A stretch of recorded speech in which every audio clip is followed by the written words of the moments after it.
สดีค่ะพบกับช่องหมุนดีจาแฟมิลี่นะคะ วันนี้เราจะมาทำเยลลี่หมีอันที่มันกรอบๆนะคะ เดี๋ยวอันนี้ก็เลือกรสที่เพื่อนๆชอบได้เลยเดี๋ยว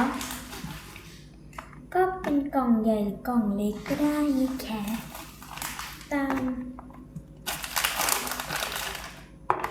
ไม่จำเป็นต้องจัดสวยนะคะเพราะเดี๋ยว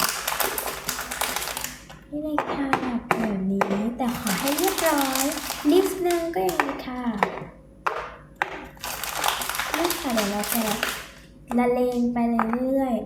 ๆนี่หมดแล้วค่ะ1 ถุงต่อไปถุงถัดไปนะคะอันนี้ก็ละเลงไปไม่ยากค่ะไม่ต้องสวยมากเพราะว่าขี้เกียจเหมือนเดิมค่ะอันนี้เดี๋ยวเราจะอุ้ยไม่เป็นไรค่ะใส่ไปก่อนเดี๋ยวก็มาจับเรียบร้อยค่ะเราเอามาทั้งหมด2 อันนั่นเองเดี๋ยว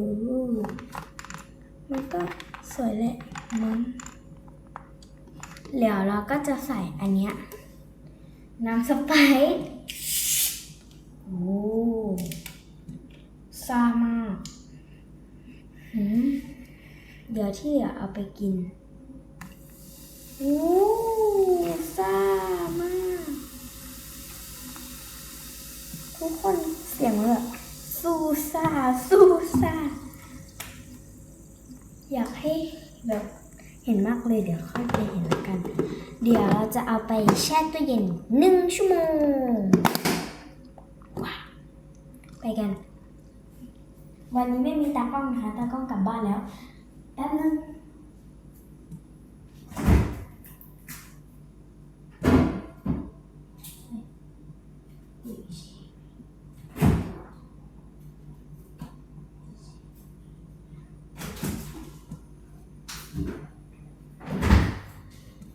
แช่ไว้ในช่องปกตินะคะอย่างแรกเลยแช่ไว้1 ชั่วโมงเดี๋ยว1 ชั่วโมงแล้วมาเจอกันบ๊ายบายครบ1 ชั่วโมงแล้วไปเอามากัน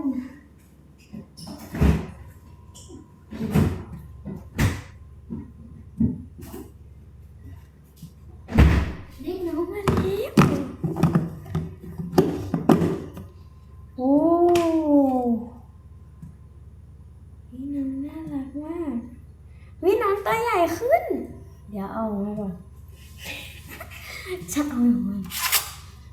เดี๋ยวใส่น้องตัวใหญ่ขึ้นน้องเอ็นดูอ่ะ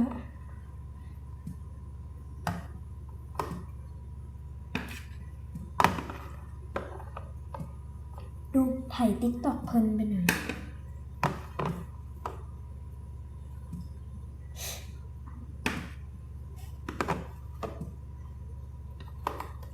ว้าวตกน่ารักเดี๋ยวเอาช้อนใหญ่เลยอันนี้ต่างมากตักได้หลายอันเลย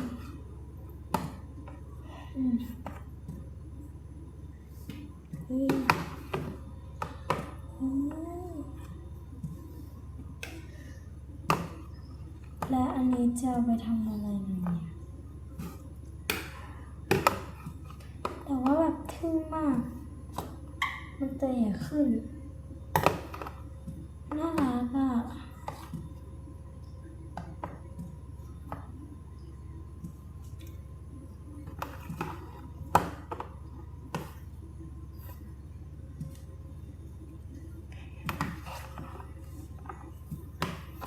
มันตัวใหญ่ขึ้นนะอันนี้ทึ่งจริงๆนะเนี่ยเดี๋ยวจะเอาไปใช่ชุดเสียดายน้ำโคกเสียดายอ่ะเสียดายต้องชิมน้ำเฮ้ยน้ำมันอร่อยอ่ะแต่เสียดายอ่ะเฮ้ยเมื่อกี้ชิมไปแล้วต้องแปลงฟันใหม่ เดี๋ยวค่อยทำหนูแก้บ๊ายบายเสียดายน้องเดี๋ยวล้างเครื่องแป๊บล้างนิดเดียวพอเพราะเราเป็นคนสกป.เฮ้ยไม่ใช่แล้วแม่สกปรก ไม่ได้ป่วยนะใส่น้ำกลับลงไปที่เดิมน้องเหมือนระเบิดเลยตุ้มเทเลยไหมเทเลยดีกว่า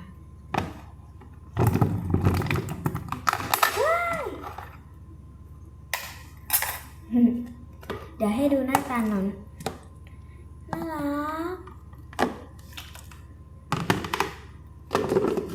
เดี๋ยวเอาไปแช่ช่องฟรีซอันแรกเราจะแช่เป็นช่องธรรมดาไปก่อนแล้วก็เดี๋ยวแช่ช่อง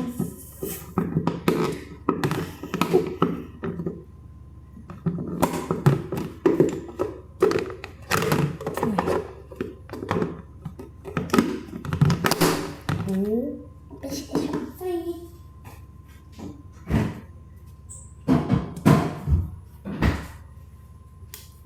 และเดี๋ยวเราเราจะไปเอาน้องอีกทีประมาณตอนเช้าเลยตอนเราตื่นมาเดี๋ยวไปรอดูกันว่าน้องจะออกมาเป็นยังไงน่ากินไหมไปรอดูเลยบ๊ายบายได้เวลาชิมแล้ว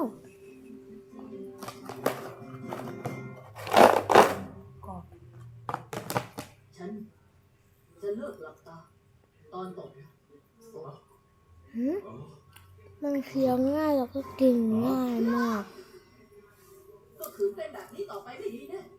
แบบแค่เคี้ยวมันจะเป็นแบบลงคอก็เลยต้องเล่นบอลเร็วปกตินะฉันไม่รู้หรอกว่านายกำลังคิดอะไรอยู่น้องหมีตัวใหญ่กว่าเดิมมากแต่ถ้าตอนนี้นายจะทำแบบนั้นเลยแล้วก็ฉันจะไม่เซ็นลูกให้คนที่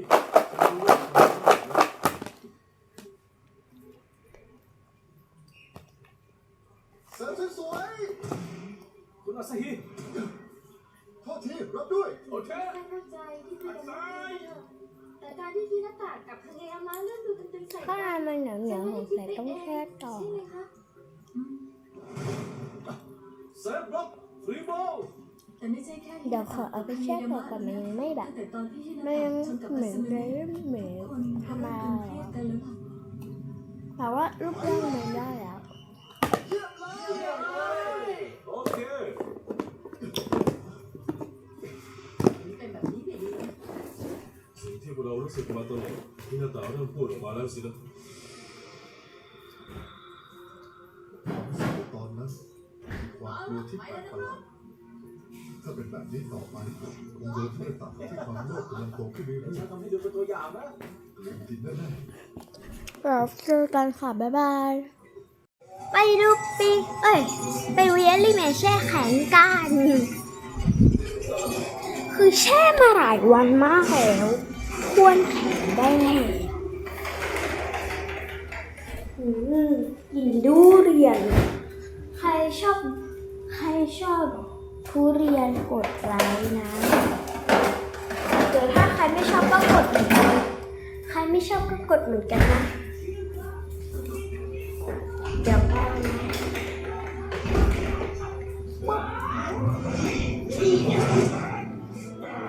อุ้ยแข็งโป๊กกระโดกกระเดียกเดี๋ยวเอาให้ดูมันใหญ่กว่าเดิมแล้วก็แข็งเดี๋ยวเรามากินกัน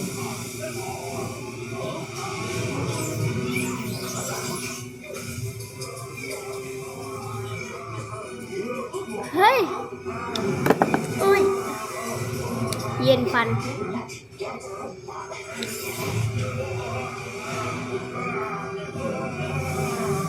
มันเคี้ยวหน้ามันข้างในมันจะแข็งมันเหมือนเบเปิ้ลอ่ะแบบมันจะกัดได้เลยแล้วมันก็จะมีแข็ง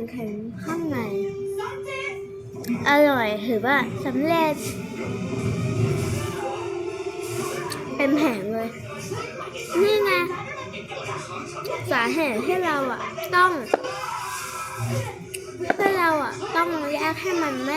ไม่ติดกันว่าตอนแรกมันจะติดกันแบบนี้ติดข้างบนโอ๊ย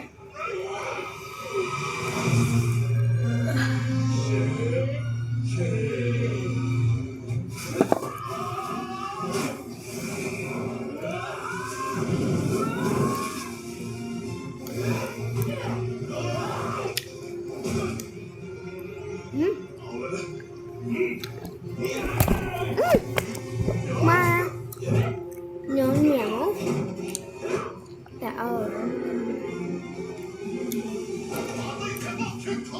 ก็อยากกว่าเดิมไหมทุกคน